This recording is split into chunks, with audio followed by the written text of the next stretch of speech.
Things I wish I knew when I first got into shooting guns or got back into shooting guns. There's a little bit of rain coming down, but I'm not gonna let that stop me from posting a video every Saturday morning at 5 a.m. Hopefully some of these tips and tricks I have will help you learn how to shoot a gun better. Number one, and the most important tip I wish somebody would have told me when I was shopping for a gun, was make sure you get yourself a gun that is comfortable for you. Make sure you get a gun that is comfortable in your hand. Hopefully you get a chance to even do a dry fire, feeling that trigger, feeling that trigger reset. Ooh, that's right. One of the biggest reasons why I got this gun was because I loved how it felt in my hands and I loved the trigger. This is the Canik TP9 SFX 9mm. I've got decently large hands, so this is a good comfortable gun for me. I also have the SIG P365X. This is a small gun, but I've done some things to modify it to help it fit my hands a little better and more comfortably.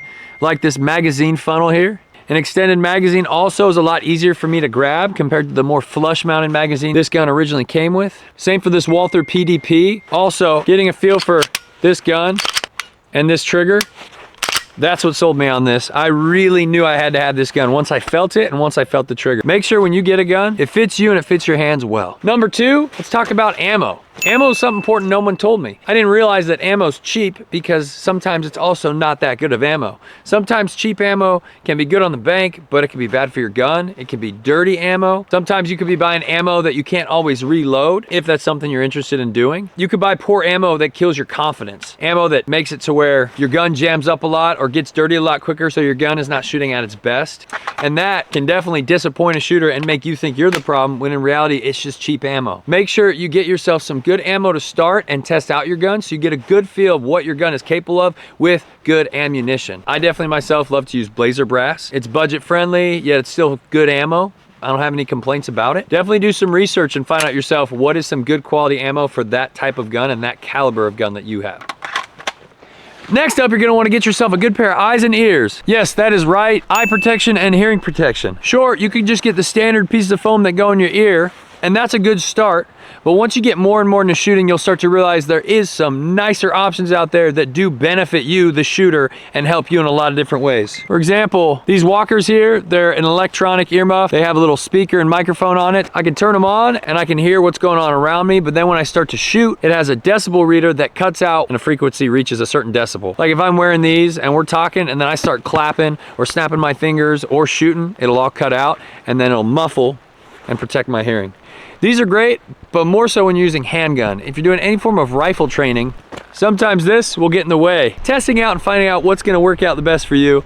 Also for eye protection, I've been through a lot of cheaper ones and I've been through a lot of expensive ones, and I've ended with these. This brand is Bodyguard. The thing I like about these is these actually flex up and down so they can work their way around and in my earmuffs. Your safety glasses will be going into your earmuffs. Keep that in mind when you are getting eye and ear protection. Next up, we're gonna talk about recoil. What the f is recoil? This is recoil. Bang, bang, bang. Ammo. Recoil is when you shoot your gun and it pops up on you.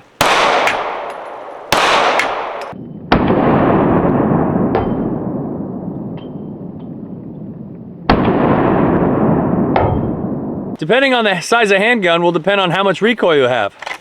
My Canik here has a lot longer barrel, but it is a lighter barrel, so it still has a bit of recoil. Compared to my Walther that has a longer, heavier barrel.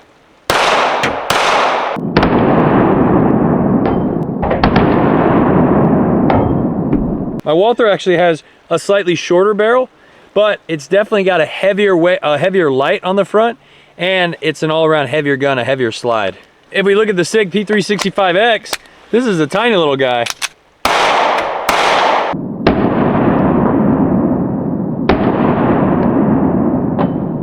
So recoil anticipation is really important to think about and know about. You need to know that, hey, your gun's gonna kick. You need to make sure you have recoil anticipation. All that means is you need to know that it's gonna have recoil and be prepared for it. Okay, the rain stopped. I think I can pull you out of the truck now.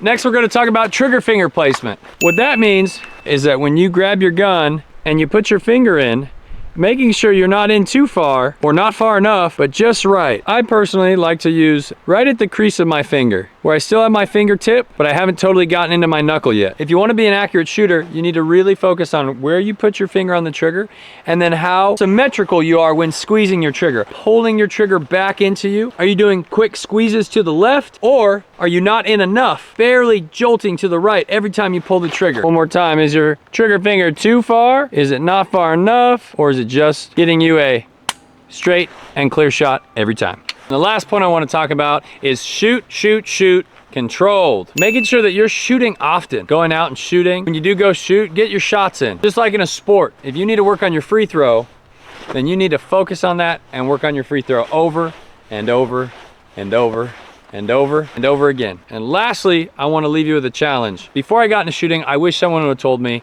hey, learn how to shoot with both eyes open.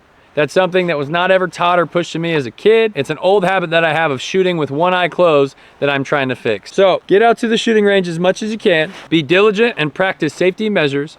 Wear eyes and ears. Get yourself a gun that's comfortable for you. Here comes the recoil. Great.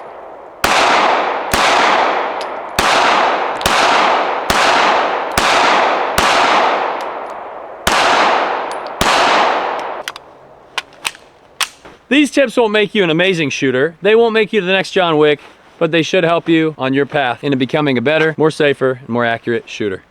Thank you so much for watching. I appreciate it. Please make sure to leave a like, leave a comment on where you're watching from. Go ahead, subscribe to the channel if you want. To finish off, in the past, I've had some comments in regards to my dance moves on the channel. And I got something to say to all you haters out there that are dogging on my dance moves.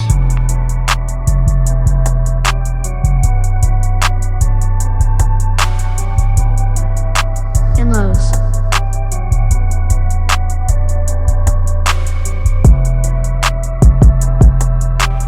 Thanks for watching. See you at the next one.